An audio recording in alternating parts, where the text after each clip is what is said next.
My name is George Fukayama, and I was born in Los Angeles, California, back in February 21st, 1926. And when the war broke out, I was going to high school, and that would be 16 years old. When the atomic bomb was dropped, I was in Texas taking my basic training. I was assigned to go to Europe as a replacement for the 442 Regimental Combat Team. But then 2 days before, since the war was coming to an end, they rescinded my orders and sent me to Fort Snelling for the Japanese language school. The school moved to the Presidio of Monterey, and so I graduated from the Presidio in the first graduation class, and from there I was sent to Japan for the occupation.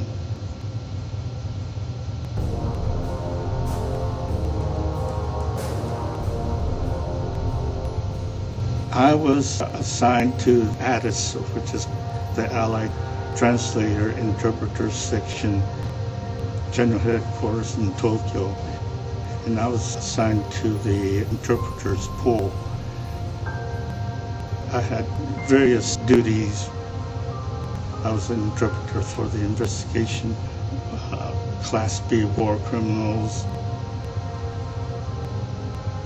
for the economic section of General Headquarters at that time. I was sent on a temporary duty to Hokkaido, where they had coal mines up there, and we had to investigate the working conditions of the miners, because they were mostly Korean prisoners of war. At that time, you could not send letters or packages to Japan because it was right after the war had ended. My then girlfriend was living in Alameda, Mary Hasegawa's younger sister, Akko. And her mother wrote a letter to Mary, and I said, well, once I get to Japan, I'll send the letter through the Japanese post.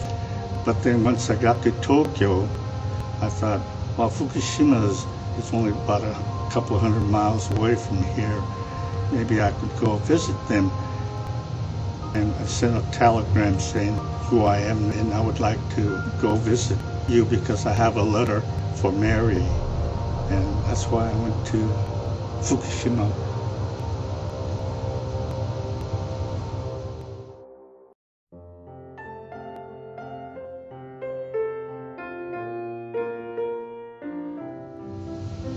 What brought me to Alameda was after the war and serving time in the Army, Akko, my wife, well, I should say my girlfriend at that time, we just gravitated together and we finally got married. After we got married, we wanted to buy a house in Alameda, but a lot of the real estate companies would not show us homes outside of the boundaries for the Japanese. And I was told straight off the bat, says, oh, we don't sell homes to Japs in that neighborhood. It was difficult. A lot of the evacuees were returning. The church in Alameda had a hall, and the hall was the quarters for a lot of the returning Japanese because they couldn't return to their own home. A lot of the tenants who were living in their homes would not move out. During the war, the Higakes rented the house out. One of the real estate companies took care of the property, but it turned out that they kept a lot of the rent for themselves, and quite a few of the furniture was missing. Some of the other furniture tenants said that it was theirs. It was covered with upholstery covers, and when she looked underneath there, that was their chair that they were trying to sell back to the Higakes.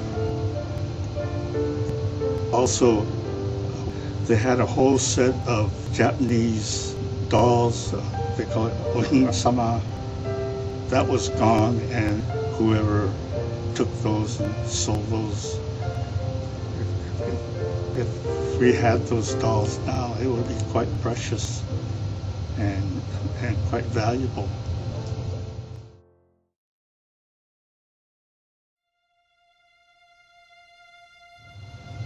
Thinking back of the pre-war days and comparing it with the post-World War II days,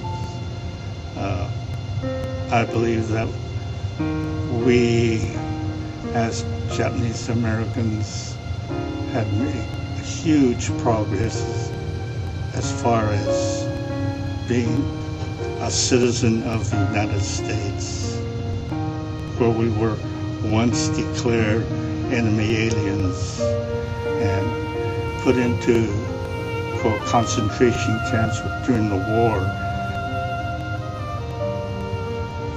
A lot of the boys in camp volunteered for this all-Japanese unit, and as you may know, the 442 100th Battalion Regimental Combat Team at that time was, or at the end of the war, was the most decorated unit in the history of the United States Army.